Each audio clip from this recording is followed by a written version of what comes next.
بسم اللہ الرحمن الرحیم والصلاة والسلام علی سیدنا محمد خاتم النبیین وعلی آلہ واصحابہ واتباعہ واہل بیتہ اجمعین اما بعد فاعوذ باللہ من الشیطان الرجیم بسم اللہ الرحمن الرحیم هل يستوي الذین يعلمون والذین لا يعلمون انما يتذکر اولو الالباب وقال رسول اللہ صلی اللہ علیہ وسلم منہومان لا يشبعان منہوم فی العلم لا يشبع ومنہوم فی الدنیا لا يشبع او کما قال علیہ الصلاة والسلام صدق اللہ العلی العظیم وصدق رسولہ النبی الکریم۔ محترم ناظرین و سامعین، ہمارے ساتھیوں کے بے حد اصرار پر اور کچھ سوالات جو ہمارے احباب، حلقہ احباب، دور قریب کے دوستوں کی طرف سے ہمیں موصول ہوتے رہے، کچھ ہمارے واٹس ایپ گروپ پہ اور کچھ ہمارے یوٹیوب چینل پہ،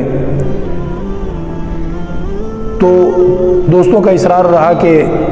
ان سوالات کے جواب کو باقاعدہ ایک ویڈیو سیشن کے تھرو ریکارڈ کرنے کی سیریز شروع کی جائے۔ اللہ تعالیٰ اس میں خیر شامل فرما دے۔ ہمیں بھی لگا کہ یہ کام انشاءاللہ مفید ہوگا اور لوگوں کے دینی علمی فائدے کا سبب بھی بنے گا، اور اللہ کرے کہ ہمیں اخلاص نصیب ہو اور اخلاص کے ساتھ دین کے نشر و اشاعت کی خاطر ہم اس کام کو کریں، تاکہ ہمیں اللہ تعالیٰ بنیادی طور پر، ترجیحی طور پر آخرت کا فائدہ نصیب فرمائے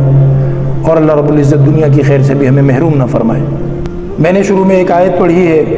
اس میں اللہ رب العزت نے اہمیت بتائی ہے علم حاصل کرنے والوں کی، علم والوں کی، اور فرمایا ہے کہ یہ برابر نہیں ہو سکتے جاننے والے اور نہ جاننے والے۔ علم والے اللہ کی نظر میں اونچا مقام رکھتے ہیں اور علم حاصل نہ کرنے والے،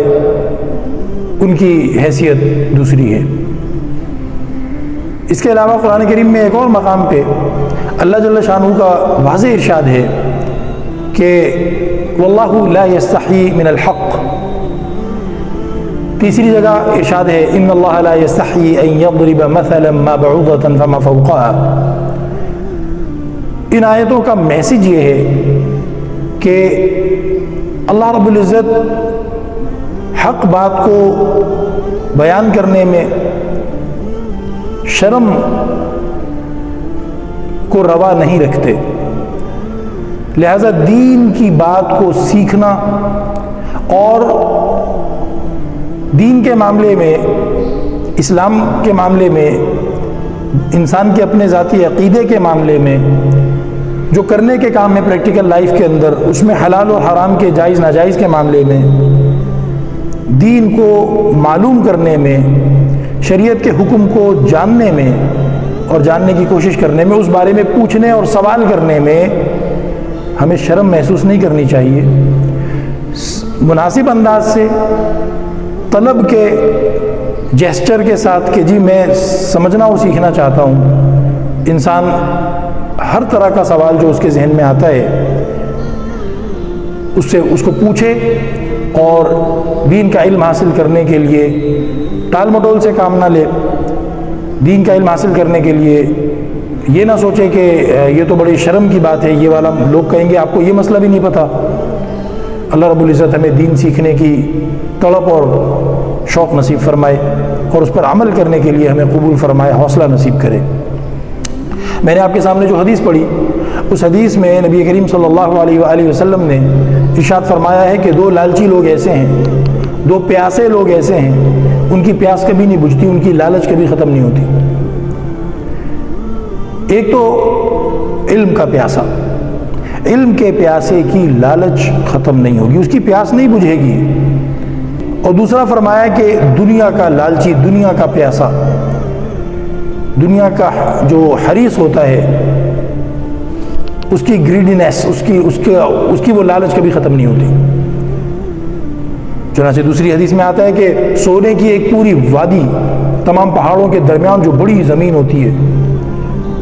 چاروں طرف پہاڑ ہوں تو اس کے بیچ میں چھوٹی سی زمین تو نہیں ہوتی نا، بڑی زمین ہوتی ہے، وہ زمین ساری اگر ایک بندے کو سونے سے بھر کے دے دی جائے، وہ پہاڑوں کی چوٹیوں تک سونا سونا پورا بھرا ہوا ہے، اور پھر آپ یہ سوچیں گے کہ اس کو صبر آ جائے گا کہ او میرے پاس تو بہت سونا جمع ہو گیا، نہیں، اس کو صبر نہیں آئے گا۔ اب وہ چاہے گا کہ میری اس طرح کی سونے سے بھری ہوئی 2 وادیاں ہونی چاہیے، اور اگر 2 ہو جائیں تو پھر اس کو یہ پریشانی ہوگی کہ تیسری بھی ہونی چاہیے۔ تو نبی کریم علیہ الصلوۃ والسلام یہاں مثال کے ذریعے بھی سمجھا رہے ہیں اور اس طرف توجہ دلا رہے ہیں کہ آپ کو حرص اور لالچ جو اپنے اندر پیدا کرنا چاہیے وہ علم کا پیدا کرنا چاہیے، علم کا حریص ہونا چاہیے مسلمان کو، اور شریعت کے مسائل کو جاننا،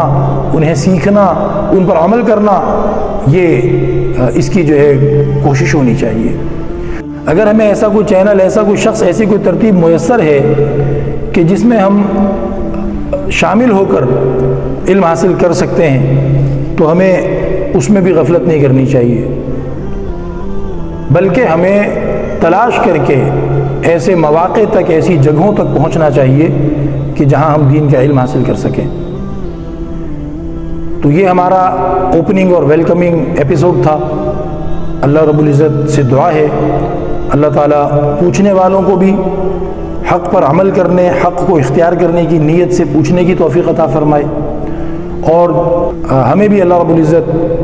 حق کہنے کی، حق کو تلاش کر کے اسے بیان کرنے اور اس پر عمل کرنے کی توفیق عطا فرمائے۔ اللہ تعالیٰ ہمیں دنیا اور آخرت کی ہر خیر نصیب فرمائے۔ حضور اکرم صلی اللہ تعالیٰ علیہ وسلم کی لائی ہوئی شریعت پر، آپ کے لائے ہوئے دین پر پورا عمل کرنے کی توفیق عطا فرما کر ہماری دنیا کو خوشگوار بابرکت بنائے، ہماری آخرت کو کامیاب اور باعزت بنائے۔ وآخر دعوانا الحمدللہ رب العالمین۔ آپ اپنے سوالات یہیں کمنٹس میں بھیج سکتے ہیں، اور واٹس ایپ گروپ کا نمبر بھی اسکرین پر چلا دیا جائے گا، آپ جن کو سہولت ہو وہ اس میں بھیج سکتے ہیں۔ جو باہر ممالک کے لوگ ہیں وہ یوٹیوب چینل کے کمنٹس میں بھیج سکتے ہیں اپنے سوالات لکھ کر بھیجے جائیں، آڈیو میں نہ بھیجے جائیں تو وہ زیادہ واضح رہتا ہے۔ والسلام علیکم ورحمۃ اللہ وبرکاتہ۔